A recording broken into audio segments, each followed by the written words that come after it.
Presently, we know Texas as a state in the United States of America. Way back in the late 17th century, the Spanish began to settle in what is now present-day Mexico and Texas, setting up missions.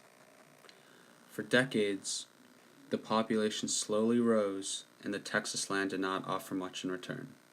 It was very dry and hot, so not too great for farming, and unfortunately for the Europeans, no gold.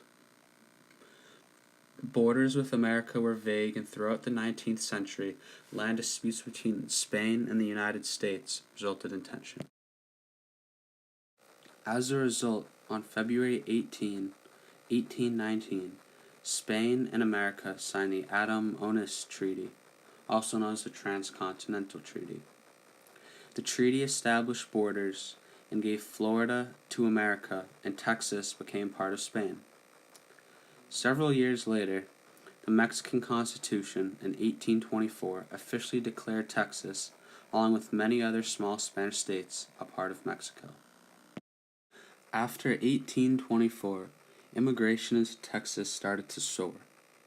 For every new immigrant that arrived and settled in Texas, they were awarded land as an effort from the government to boost economics. Cotton soon became a common plant grown in these farms by the immigrants, but with farmland comes labor. Texans soon amassed many slaves.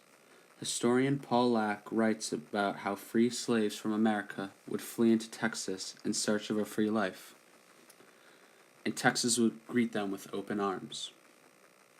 But right when they crossed the border, the Texans would enslave them. In 1829, a slave known as Tom made his way to Texas to start a free life from America. Unfortunately for him, within the first week he was there, two white brothers captured Tom after he inquired about having a job as a silversmith at their farm.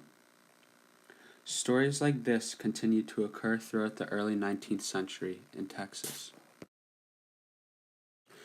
The Mexican government disapproved of slavery, and unlike the Southern American states, slavery was not totally essential and vital to the Mexican and Texan economies.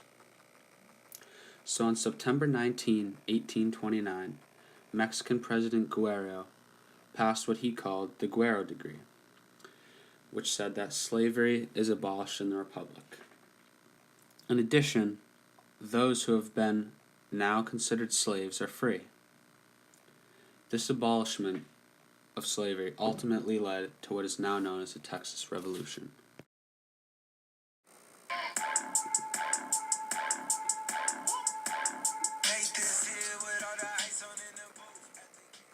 What we see after the Guerrero Decree is the Texas Revolution starting to unfold.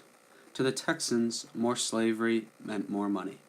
And throughout human history, money is the utmost important aspect of life. Money runs countries, businesses, health, education, personal enjoyment, and infinitely many more things. In the 19th century in Texas, slaves were a core of the farming industry. And when the Mexican government takes that away, the results are apparent. After the Guerrero Decree, revolts in Texas broke out. After months of protests and revolts, President Guerrero granted Texas exemption from the act. Slavery was once again legal in Texas, but the relationship between Mexico and Texas would continue to disintegrate. On April 6 of 1830, the Mexican government and President Anastasio Bustamante once again upset Texas by laws which imposed import tariffs on American goods coming into Texas. The laws also banned any immigration of people from America, including slaves and Native Americans. These laws further upset the Texans, who wanted immigrants and slaves for their economy. In the early 1800s, newly elected President Santa Anna turned to a dictatorship. The soldier and politician Antonio Lopez de Santa Anna was elected president. He won his election off his support for federalism, and then in 1834 completely swapped sides when he ordered the disarmament of all civic militias, dissolved Congress, and in 1835 repealed the Mexican Constitution. Santa Anna was a dictator. Fearing a total dictatorship, people all across Mexico, including Texans, formed small armies to counter Santa Anna. He easily crushed all rebellions.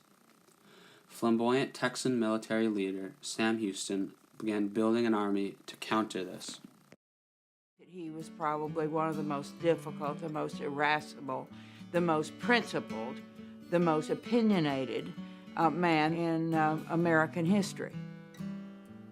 He was flamboyant. He wore vests that were furry, or he would have on a jacket, and on top of that, an Indian blanket. He was the first man to wear beads on the floor of the United States Senate. I like that.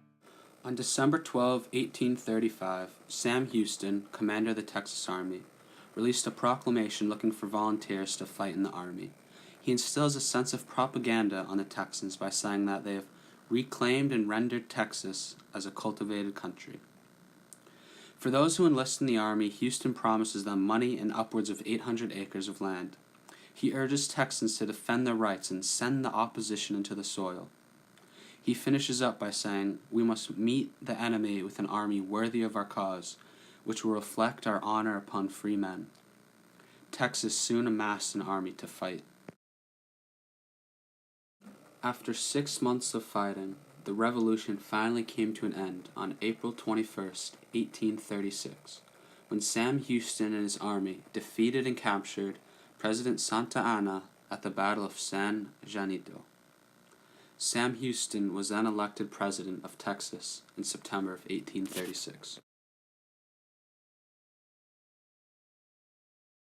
Our Texas state constitution is a bloated, confusing document with nearly 500 amendments. Compare that to the U.S. Constitution, which has only been amended 17 times since it was adopted. Texas's amendments cover everything from who gets taxed for what to whether or not a baseball team can sell raffle tickets. Some of them seem pretty arbitrary. Why couldn't the legislature deal with this in session?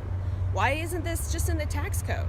Why is a one-time only bond vote included in our founding document?